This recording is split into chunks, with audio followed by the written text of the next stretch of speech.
2월 15일 월요일 오늘의 기도로 큐티 시작합니다. 하나님, 대망하던 메시아를 알아보지 못하고 배척한 이들의 어리석음과 교만이 제게는 없는지요. 감춰진 보화와 값진 진주의 가치를 알아볼 수 있는 지혜와 계시의 영을 간구합니다. 천국을 소유하기 위해 이 땅의 소유를 기꺼이 포기할 수 있는 은혜로 저를 이끄소서. 예수님의 이름으로 기도드립니다. 아멘. 천국, 내가 소유할 가장 귀한 보화.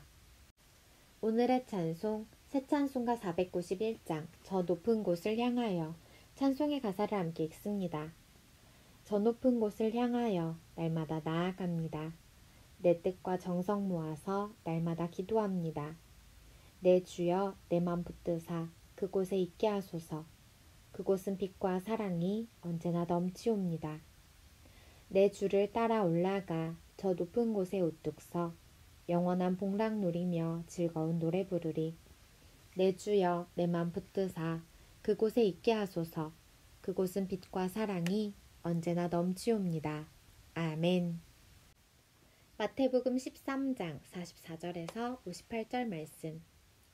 천국은 마치 밭에 감추인 보화와 같으니 사람이 이를 발견한 후 숨겨두고 기뻐하며 돌아가서 자기의 소유를 다 팔아 그 밭을 사느니라. 또 천국은 마치 좋은 진주를 구하는 장사와 같으니 극히 값진 진주 하나를 발견함에 가서 자기의 소유를 다 팔아 그 진주를 사느니라. 또 천국은 마치 바다에 치고 각종 물고기를 모는 그물과 같으니 그물에 가득함에 물가로 끌어내고 앉아서 좋은 것은 그릇에 담고 못된 것은 내버리느니라. 세상 끝에도 이러하리라. 천사들이 와서 의인 중에서 악인을 갈라내어 풀무불에 던져 넣으리니 거기서 울며 이를 갈리라.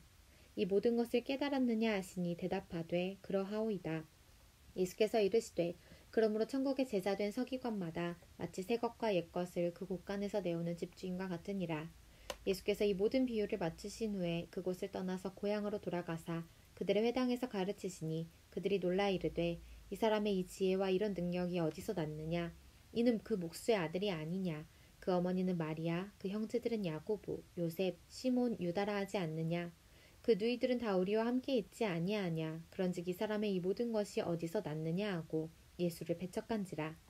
예수께서 그들에게 말씀하시되 선지자가 자기 고향과 자기 집 외에서는 존경을 받지 않음이 없느니라 하시고 그들이 믿지 않음으로 말미암아 거기서 많은 능력을 행하지 아니하시니라. 아멘. 54절의 고향은 예수님이 자라신 나사렛을 말합니다. 오늘의 말씀 요약. 천국은 밭에 감춰진 보화, 좋은 진주를 구하는 장사꾼과 같아 이를 발견한 사람은 소유를 다 팔아 얻으려 합니다. 또 물고기를 잡는 그물과 같아 나쁜 것들은 내버립니다. 이처럼 세상 끝에 악인이 갈라져 풀무불에 던져질 것입니다. 예수님은 그분을 배척한 고향에서는 많은 능력을 행치 않으십니다. 본문 해설. 천국의 가치 13장 44절에서 52절에 관한 내용. 성도에게 가장 큰 보화는 천국입니다. 예수 그리스도를 통해 얻게 된 천국 시민권은 그 무엇과도 비교할 수 없습니다.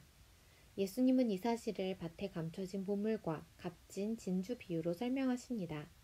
밭에 감춰진 값진 보화를 발견한 후 모든 소유를 팔아 그 밭을 산 사람과 값진 진주를 발견하고 모든 소유를 팔아 그 진주를 산 그 진주 장수는 우리가 천국 말씀을 듣고 어떻게 반응해야 하는지 잘 보여줍니다. 천국은 그 사람이 가진 모든 것보다 더 소중합니다. 그러니 모든 것을 희생하더라도 반드시 얻어야 합니다. 천국의 소중함을 아는 차원에 머물지 않고 소유하는 것이 중요합니다. 천국을 내가 소유하는 것이 중요한 이유는 그 여부에 따라 영생 혹은 영벌에 처해지기 때문입니다. 잠시 멈추고 질문에 답해 주세요. 밭에서 보화를 발견한 사람과 값진 진주를 발견한 사람의 공통점은 무엇인가요? 위에서 세 번째 줄과 네 번째 줄에 있어요. 모든 소유를 팔아 그 밭을 사고 모든 소유를 팔아 그 진주를 삽니다. 모든 소유를 파는 공통점이 있죠. 모든 소유를 팔아서 밭과 진주를 샀습니다. 천국의 소중함을 알지만 내가 소유하지 못하면 어떻게 될까요? 천국을 내가 소유하는 것이 중요한 이유는 그 여부에 따라 영생 혹은 영벌에 처해지기 때문입니다. 천국을 소유하여 하나님 나라, 영생을 소유하시는 성도님들 되시길 우리 모두가 되기를 축복합니다.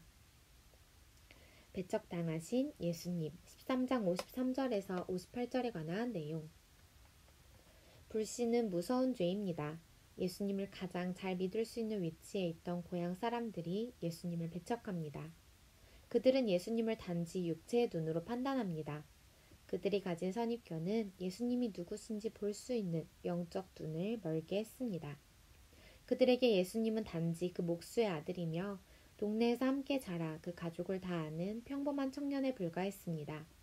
오랫동안 기다려온 메시아이신 예수님이 눈앞에 있음에도 그들은 예수님을 거부합니다. 잘못된 생각은 그들이 걸려 넘어지게 해 결국 구원의 길을 걷지 못하게 했습니다. 성도는 그릇된 선입견으로 인해 하나님의 역사를 보지 못하는 일이 생기지 않도록 주의해야 합니다. 잠시 멈추고 질문에 답해주세요.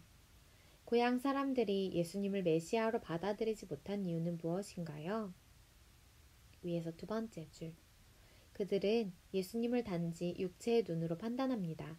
그들이 가진 선입견은 예수님이 누구신지 볼 수 있는 영적 눈을 멀게 했습니다.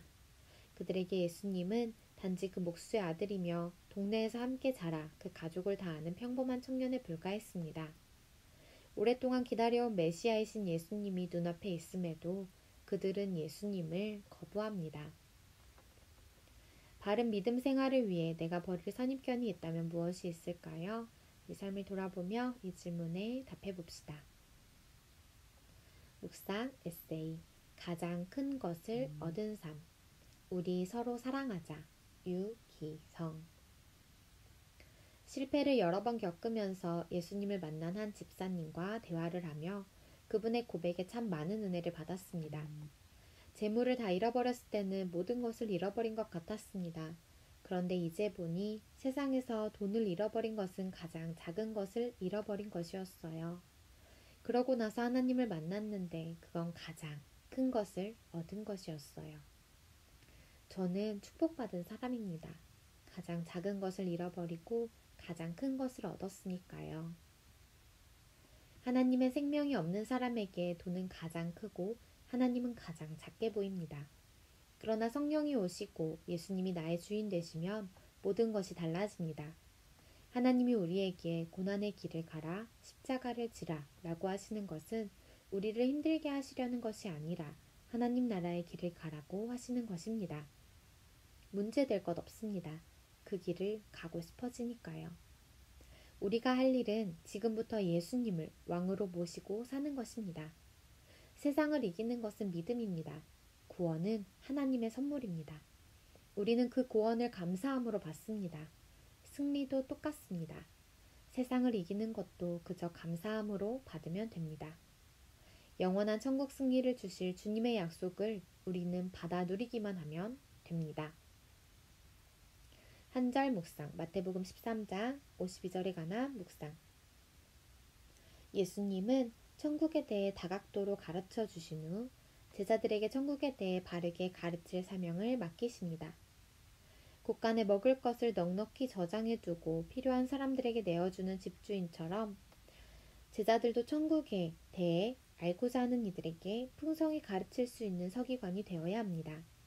그러기 위해서는 새 것과 옛 것을 모두 잘 알아 연결하고 해석해내는 능력이 필요합니다.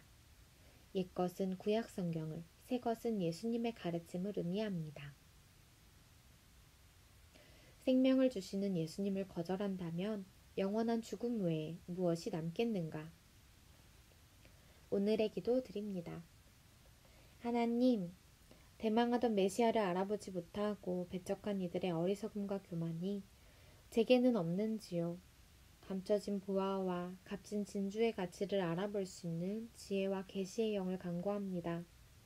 천국을 소유하기 위해 이 땅의 소유를 기꺼이 포기할 수 있는 은혜로 저를 이끄소서.